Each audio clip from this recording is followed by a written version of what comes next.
তো আমরা এখন এক্সপেন্ডিচার ফাংশন ডিরাইভেশন করব। তো এক্সপেন্ডিচার ফাংশন ডিরাইভেশনের জন্য আমরা প্রথমে ধরবো যে ইউটিলিটি ইকুয়াল টু এটা একটা সংখ্যা ধরে নিলাম।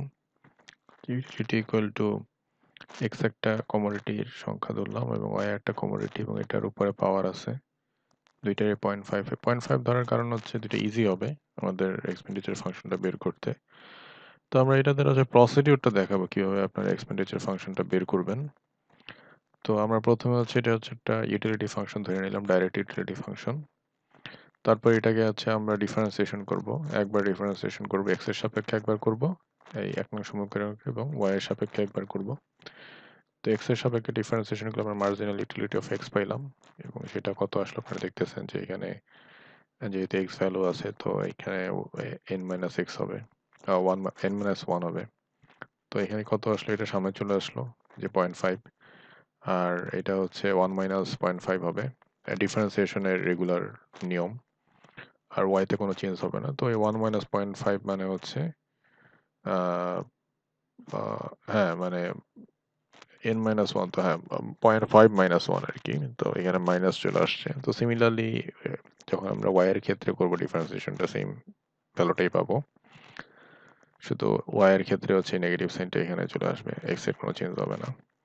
তো আমরা marginal utility of x and y পাইলাম। তো আমরা ইউটিলিটির জেনারেল যে ফর্মুলা অ্যাজাম্পশন, তিনটা অ্যাজাম্পশন, একটা অ্যাজাম্পশন হচ্ছে যে মার্জিনাল ইউটিলিটির সাপেক্ষে হচ্ছে ওইটার প্রাইস, যে কমোডিটির প্রাইসটা দিলে এটার যে রেশিও সেটা হচ্ছে সকল ক্ষেত্রে হচ্ছে সমান হবে। That's mean marginal utility of X divided by P, এই রেশিওটা marginal utility of Y divided by price of Y, এটার যে রেশিও, এই দুইটা রেশিও সমান হবে। এটা হচ্ছে ইউটিলিটির তিনটা অ্যাজাম্পশনের একটা অ্যাজাম্পশন। তো আমরা এখানে মার্জিনাল ইউটিলিটির দুইটার ভ্যালু আছে আমাদের কাছে। সো ভ্যালুগুলো আমরা এই ইকুয়েশনে বসাই দিলাম, দেখলেন আপনারা। বসায় দেওয়ার পর আমরা হচ্ছে জাস্ট জেনারেল অ্যালজেব্রা যেভাবে করে সেভাবে করে হচ্ছে আমরা যেটা পাইলাম সেটা হচ্ছে যে বেসিক এই ফর্মটাতে আসলাম। এটা আপনারা হচ্ছে একটু দেখে নেবেন, এগুলা আই থিঙ্ক আপনারা খাতায় করলে বুঝে যাবেন। সো আমরা জেনারেল হচ্ছে এইখানে চলে আসলাম। হ্যাঁ, জেনারেল এখানে এই ফর্মটাতে চলে আসবো। ইউজুয়াল অ্যালজেব্রিক হিসাব টিসাব করার পর এখানে চলে আসলাম। তো এখানে আপনারা দেখতে পাচ্ছেন যে x এবং y divide by px divide by py আছে। তো এবং x এবং y এর ভ্যালুটা আমরা মানে জাস্ট একটা সাজায় নিলাম। x এবং y এই ইকুয়েশন থেকে x এর জন্য একবার সাজায় নিলাম আর y এর জন্য একবার সাজায় নিলাম। x এরটা যদি আমি বলি যে x টা এই পাশে আছে, এই py টা যে আছিল নিচের py টা, এই py টাকে আমরা জাস্ট এই পাশে ট্রান্সফার করে দিলাম y এর সাথে। তাহলে কি হইলো যে py ইনটু y, হ্যাঁ, py into y divided by x, px। তো এইভাবেই হচ্ছে আমরা y টাও পাইলাম, এটাকে আমরা ইকুয়েশন 3 ধরলাম, x এবং y এর ভ্যালু। তারপর আমরা যেটা করলাম এই x এবং y এর ভ্যালুটাকে, এই যে আমাদের ইউটিলিটি ফাংশন ছিল 1 নম্বরে ইকুয়েশন, সেই ইউটিলিটির মধ্যে আমরা 1 নম্বর ইকুয়েশনে বসায় দিলাম। ঠিক আছে, যে কোনো একটা, ইদার x অথবা y এরটা যে কোনো একটা বসাই দিলাম। তো আমি এখানে হচ্ছে y এরটা বসাইছি। তো y এরটা আপনারা দেখতে পাচ্ছেন px by py into x। ঠিক আছে, x এখানে আছে, y এর জায়গায় হচ্ছে আমরা এটা বসাইছি যে 0.5 পাওয়ারটা আছে। তো হিসাব নিকাশ করার পর যেটা আসলো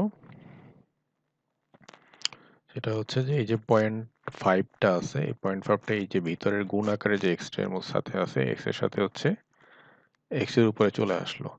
ঠিক আছে, তো এইখানে একটা x আছে, এই ax আছে, এই দুইটা x হচ্ছে যোগ হয়ে কি হয়েছে, x এর উপরে 1 হয়ে গেছে। তো এটা আমরা লিখি নাই। সো এটার উপরে এখন কোনো পাওয়ার নাই, দেখা যাইতেছে না আর কি, 1 আছে বাট লেখার দরকার নেই। বাট এই যে ভিতরে যে px বাই py টা ছিল এটার উপরে আমরা পাওয়ারের ইয়াটা রাখছি, পাওয়ারটা রাখছি আর কি, এই রেশিওটার উপরে। তো এখন আমরা জাস্ট হচ্ছে সাইড চেঞ্জ করে নিছি। সাইড চেঞ্জ করার পর যেটা হইছে যে এক্সটা এখানে আছে, এক্স ইউটিলিটির এই পাশে হচ্ছে আমরা এই রেশিওটা ট্রান্সফার করে দিছি। ট্রান্সফার করলে কি হইছে যে এক্স, এই এক্সটা এইটা এবং এই রেশিওটাকে হচ্ছে আমরা হচ্ছে ইউটিলিটির এই পাশে পাঠাই দিছি ইউটিলিটির সাথে। এই যে ইউটিলিটি আপনারা দেখতে পাচ্ছেন। তো এখানে কি হয়েছে, কি উল্টা হয়ে গেছে, উল্টা হয়ে গেলে কি হয়েছে, P Y by P X হয়ে গেছে। ঠিক আছে, P Y by P X আর উপরে হচ্ছে পাওয়ার 0.5 ইন্টু ইউ। সো এটা y এর ক্ষেত্রেও সেম আসবে। এই ভ্যালুটা মানে আমরা এখানে তো y এর ভ্যালুটা বসাইছি, আমরা যদি x এর ভ্যালুটা বসাইতাম তখন আমরা ওয়ারটা পাইতাম। সিমিলারলি এই যে দেখেন আপনার এখানে, সো ওয়াইয়ের ক্ষেত্রে হচ্ছে এরকম আসছে, সেম জিনিসটাই জাস্ট হচ্ছে ডিফারেন্ট। মানে আমরা ইউটিলিটির ওই ফাংশনটার মধ্যে এক নাম্বার ইকুয়েশনের মধ্যে আমরা এক্স এর ভ্যালুটা বসানোর পর হচ্ছে ওয়াই এর ভ্যালু পাইলাম, ঠিক আছে? আচ্ছা, এখন আমরা এক্স এবং ওয়াই এর দুইটা ভ্যালু আছে আমাদের কাছে, যেটা আমরা ইকুয়েশন 4 এবং 5 দ্বারা আইডেন্টিফাই করছি। তো এই দুইটা আমরা কি করব, আমাদের হচ্ছে বাজেট কনস্ট্রেন্ট, যেটা সেই বাজেট কনস্ট্রেন্টে আমরা বসাই দেব। তো আমরা জানি আমাদের কমোডিটি হচ্ছে দুইটা, একটা হচ্ছে এক্স কমোডিটি, একটা হচ্ছে ওয়াই কমোডিটি। হুম,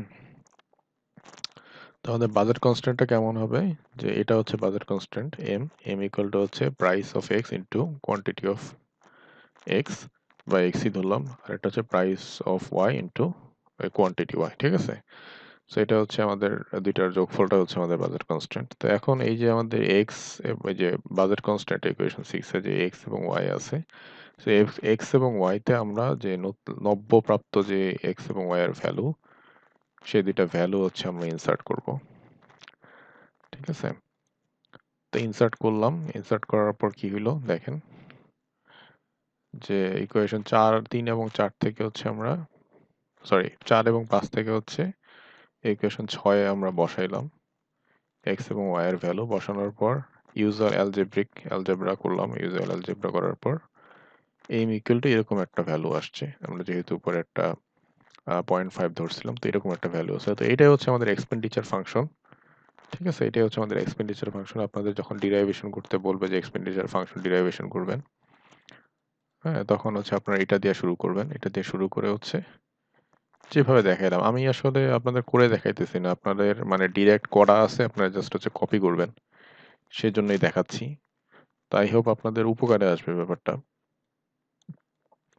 তো এখান থেকে কি বুঝাইছে, যে এটা হচ্ছে expenditure function, it express the minimum expenditure, অর্থাৎ দ্য লোয়েস্ট এক্সপেন্ডিচার দরকার এই দুইটার কম্বিনেশন, হ্যাঁ, obtaining a certain combination of good x and y. মানে যত কম খরচে আমি হচ্ছে এই সার্টেন কম্বিনেশনটা অবটেন করতে পারি, সেটা হচ্ছে এটা, এটা হচ্ছে মিনিমাম অ্যামাউন্ট। তো এটাই হচ্ছে এটা এক্সপ্রেস করে, ঠিক আছে? এটা হচ্ছে ইন্টারপ্রিটেশন।